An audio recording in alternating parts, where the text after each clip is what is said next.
ছাত্র জনতার রক্তাক্ত বিপ্লবের মাধ্যমে ইতিহাস সৃষ্টি করা গণ অভ্যুত্থানের ১ বছর পর জুলাই ঘোষণাপত্র দিলেন অন্তর্বর্তী সরকারের প্রধান উপদেষ্টা ডক্টর মোহাম্মদ ইউনূস। ২৪ জুলাই গণ অভ্যুত্থানকে রাজনৈতিক এবং আইনি স্বীকৃতি দেওয়ার প্রতিশ্রুতি দেওয়া হয়েছে এই ঘোষণাপত্রে। গণ অভ্যুত্থানের ১ বছর পূর্তি উপলক্ষে জাতীয় সংসদ ভবন প্রাঙ্গণে পাঠ করা জুলাই ঘোষণাপত্রে ডক্টর ইউনূসের নেতৃত্বাধীন অন্তর্বর্তী সরকারকেও সাংবিধানিকভাবে বৈধ বলে ঘোষণা দেওয়া হয়েছে। একই সাথে গণ অভ্যুত্থানে শহীদদের জাতীয় বীর ও তাদের পরিবার এবং আহতদের আইনি সুরক্ষা দেওয়ার অঙ্গীকার করা হয়েছে জুলাই ঘোষণাপত্রে। বিস্তারিত জানাচ্ছেন একরামুল হক সায়েম।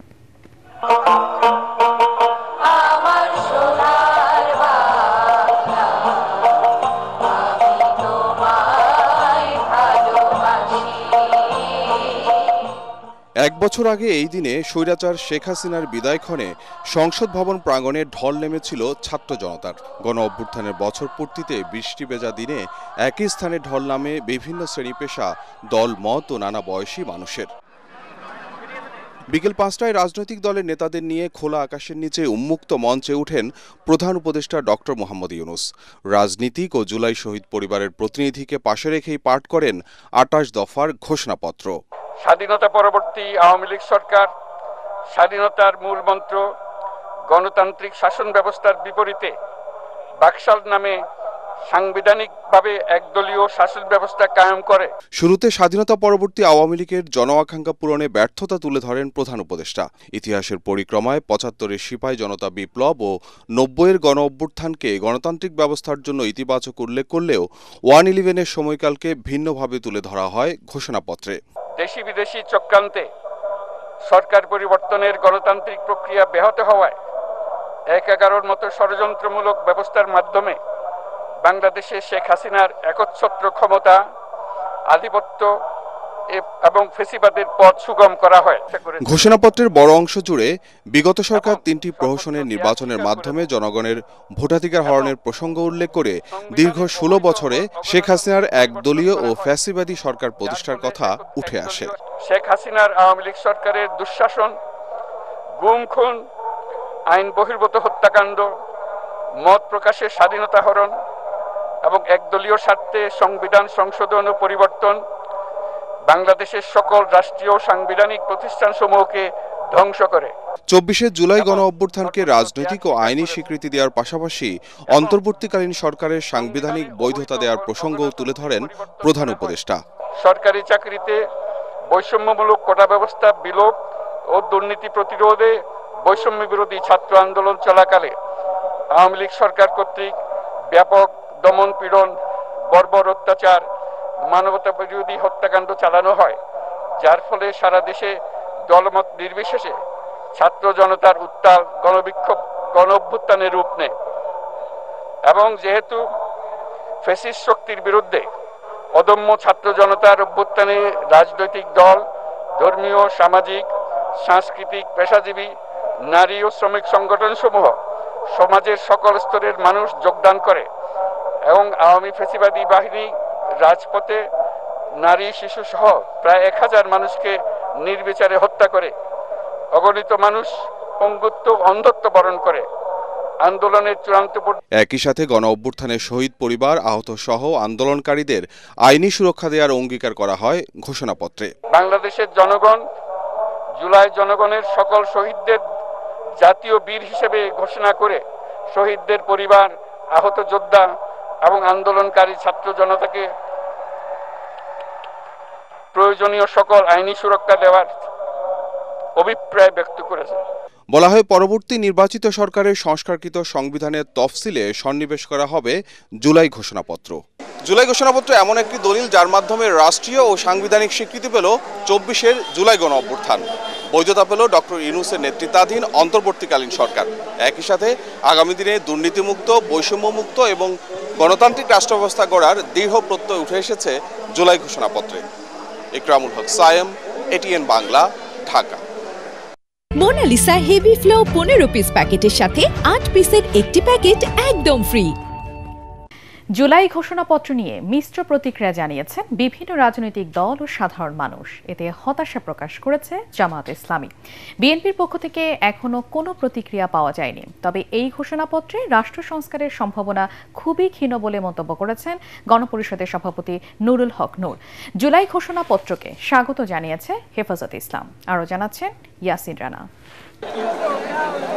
আনুষ্ঠানিক জুলাই ঘোষণাপত্র শেষে রাজনৈতিক দলগুলো তাদের তাৎক্ষণিক প্রতিক্রিয়া জানায়। এ নিয়ে মিশ্র প্রতিক্রিয়া জানিয়েছে বিভিন্ন রাজনৈতিক দল। এবি পার্টি, হেফাজতে ইসলাম, আপ বাংলাদেশ স্বাগত জানিয়েছে এই ঘোষণাপত্র।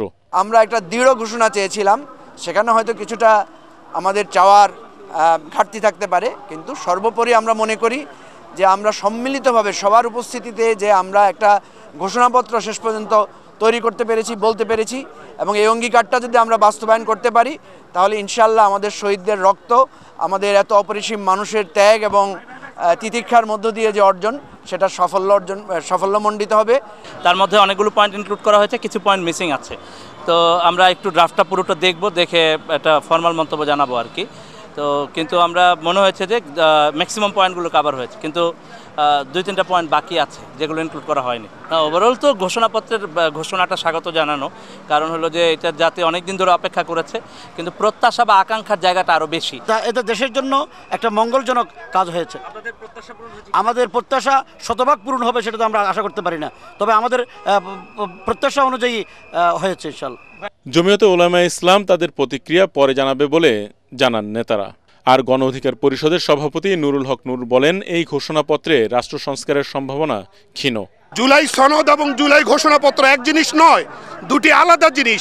আমরা জাতীয় ঐক্যমত্য কমিশন রাজনৈতিক দলগুলোর সাথে সংলাপ করে যে যে বিষয়গুলোতে ঐক্যমত্যে পৌঁছেছেন, ওই জায়গাগুলোর আদলে ওইভাবে জুলাই সনদ ঘোষিত হবে বলে আমরা আশাবাদী। বাস্তবায়ন যেগুলো নির্বাচনের আগে, সেগুলো নির্বাচনের আগে হবে, এবং যেগুলো নির্বাচনের পরে, সেগুলো নির্বাচনের পরে হবে। কিন্তু ঘোষণাপত্রে আমরা লক্ষ্য করেছি যে যেটা বলা হয়েছে যে আগামী সংসদ বাস্তবায়ন করবে। সেই ক্ষেত্রে আসলে আমাদের যে একটা বৃহত্তর রাষ্ট্র সংস্কারের জন আকাঙ্ক্ষা ছিল, সেটা কিছুটা একটা অনিশ্চয়তা তৈরি হয়েছে যে আসলে সামনের সংসদ কিংবা যারা সরকার গঠন করবে সেটা কতটুকু কি বাস্তবায়ন করবে।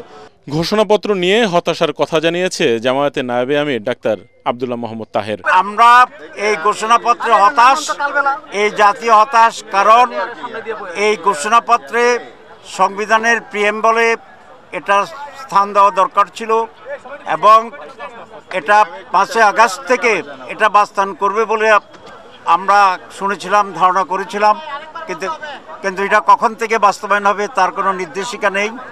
শহীদ পরিবার, বঙ্গু যারা আছে তাদের ব্যাপারে কোনো স্পষ্ট নির্দেশিকা নাই। তাদেরকে জাতির পক্ষ থেকে দাবি ছিল যে তাদেরকে বিভিন্ন উপাধিতে ভূষিত করার জন্য মুক্তিযুদ্ধ যেরকম হয়েছে, তাদেরকে ভাতার ঘোষণা ছিল, রাষ্ট্রীয় পৃষ্ঠপোষকতার কথা বলা ছিল, এই কিছুই এখানে স্পষ্টভাবে উল্লেখ হয় নাই। এই ঘোষণাপত্র নিয়ে তাৎক্ষণিক কোনো প্রতিক্রিয়া জানায়নি বিএনপি ও এনসিপি। ইয়াসিন রানা, এটিএন বাংলা, ঢাকা। শোক, শ্রদ্ধা ও বর্ণিল আয়োজনে জুলাই গণ অভ্যুত্থানের প্রথম বর্ষপূর্তি উদযাপন করছে ছাত্র জনতা। দিনব্যাপী নানা আয়োজনে রঙিন হয়ে ওঠে রাজধানীর মানিক মিয়া এভিনিউ। বৈরী আবহাওয়া উপেক্ষা করে আশপাশের এলাকা জুড়ে ঢল নামে সাধারণ মানুষের। এ সময় 5 আগস্টের শিক্ষাকে লালন করার তাগিদ দেয় তারা। এর আগে ঢাকা জেলা প্রশাসনের উদ্যোগে আয়োজিত অনুষ্ঠানে গণতান্ত্রিক, মানবিক ও বৈষম্যহীন রাষ্ট্র প্রতিষ্ঠার আহ্বান জানান প্রধান উপদেষ্টা ডক্টর মোহাম্মদ ইউনূস। বিস্তারিত মাজহারুল হক মুহাজিরের প্রতিবেদনে।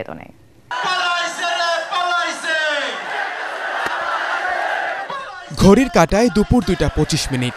এই সময়ই গেল বছর হেলিকপ্টারে করে ভারতে পালিয়ে যান শেখ হাসিনা। পালিয়ে যাওয়ার সেই দৃশ্যই যেন মনে করিয়ে দিল জুলাই পুনর্জাগরণ অনুষ্ঠান। প্রায় 5 শতাধিক বেলুন উড়িয়ে ফ্যাসিস্টের পালিয়ে যাওয়ার দিনটি উদযাপন করে ছাত্র জনতা। উচ্ছ্বাস উল্লাসে মেতে ওঠেন সবাই। এই হেলিকপ্টারে উড়া আমাদের জন্য শিক্ষা আছে, কেউ আর যাতে ফেস্টিভাল প্রতিষ্ঠা না করে।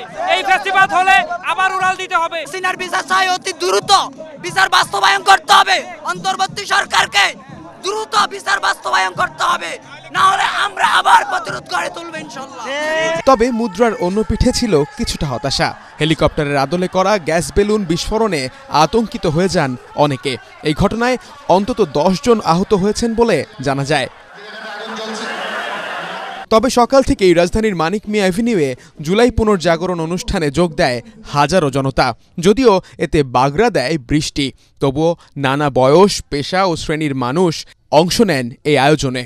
জীবনে যাতে এখানে ফ্যাসিস্ট সরকারের কোনো পুনরাবৃত্তি না হয়। কারণ আমরা 17 বছর যে অবস্থায় ছিলাম, আমরা কথাই বলতে পারতাম না। কথা বললেই আমাদের জীবনের নিরাপত্তার একটা হুমকি দাঁড়াইতো। ফ্যাসিস্ট আমলের যে খুনিদের, তাদের এখনো কোনো আমরা বিচার পাচ্ছি না, সেগুলো আমাদের দুঃখ। গতকালকে থেকে আসলে ঘুম পাচ্ছিল না, কখন এখানে আসবো, কখন দেখতে পারবো। যদিও এই আয়োজন নিয়ে ক্ষোভ জানান জুলাইয়ের অনেক সম্মুখ সারির যোদ্ধারা। বৈষম্য বিরোধী ছাত্র আন্দোলনের 158 জনের সবাইকে আমন্ত্রণ না জানানোই এই ক্ষোভ তাদের। আমরা জানিও না কিছু এবং আমাদের কোনো কারও দেওয়া হয় না। এই যে এখন আমাদেরকে ভিতরে ঢুকতে দেওয়া হচ্ছে না, এটা তো আমাদেরকে একটা ভোগান্তির শিকার করতেছে তারা। কেন আমাদেরকে ভিতরে ঢুকতে দিচ্ছে? তাহলে আমরা যে আন্দোলনটা করলাম, এটা করে কি লাভ হলো আমাদের? আমরাই তো রক্ত দিয়ে দেশটাকে স্বাধীন করছি, তাহলে কনসার্টের সামনে এত বড় কেন পতাকা থাকবে বলেন? এখানে কি উপদেষ্টা শুধু কনসার্ট দেখবে নাকি আমরাও দেখবো বলেন আপনারা? আজকে আমাদের স্বাধীনতার 1 বছর হতে চলেছে, কিন্তু ফ্যাসিস্টের লোক, ফ্যাসিস্টের আমলারা আজও কিন্তু সেই সচিবালয় আছে, তার বিরুদ্ধে কিন্তু ইন্টারিম কোনো পদক্ষেপ নিচ্ছে না। এর আগে ঢাকা জেলা প্রশাসনের এক আয়োজনে প্রধান উপদেষ্টা ডক্টর ইউনূস বলেন, দেশের মানুষের বুকে গুলি চালিয়ে শেষ পর্যন্ত ক্ষমতায় টিকে থাকতে চেয়েছিল ফ্যাসিবাদী সরকার। 5ই আগস্ট শুধু একটি বিশেষ দিবস নয়, এটি একটি প্রতিজ্ঞা। 16 বছর ধরে ক্রমাগত হতাশায় নিমজ্জিত ছিল সকল শ্রেণীর আহত জুলাই যোদ্ধাদের অগ্রাধিকার ভিত্তিতে বিনামূল্যে চিকিৎসা সেবা দেওয়ার সিদ্ধান্ত হয়েছে। সরকারের পক্ষ থেকে জুলাই শহীদ ও আহতদের জন্য আরও নানা উদ্যোগ নেওয়া হচ্ছে। তবে জুলাইয়ের মহানায়কদের আত্মত্যাগ তখনই সার্থক হবে যখন এই দেশকে আমরা একটি সত্যিকারের জনকল্যাণকর দেশ হিসেবে গড়ে তুলতে পারব।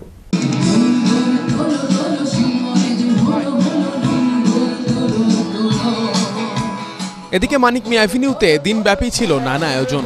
সকাল থেকে বিভিন্ন শিল্পী গোষ্ঠী সঙ্গীত পরিবেশনা করেন। দেশের জনপ্রিয় সব ব্যান্ড এতে অংশ নেন। যাদের জন্য পেলাম নতুন সূর্য, তাদের স্মরণেই রাজধানীর মানিক মিয়া অ্যাভিনিউ ছিল বর্ণিল আয়োজনে রঙিন। কিন্তু 1 বছর পরেও প্রশ্ন উঠে, কতটা পরিবর্তন হয়েছে প্রিয় মাতৃভূমি? তাই তো এখানে আসা ছাত্র জনতা বলছেন, ঐতিহাসিক 5 আগস্ট যতটা না উদযাপনের, তার চেয়েও বেশি শিক্ষার, তার চেয়েও বেশি অনুপ্রেরণার। আসারুল হক মুহাজির, এটিএন বাংলা, ঢাকা।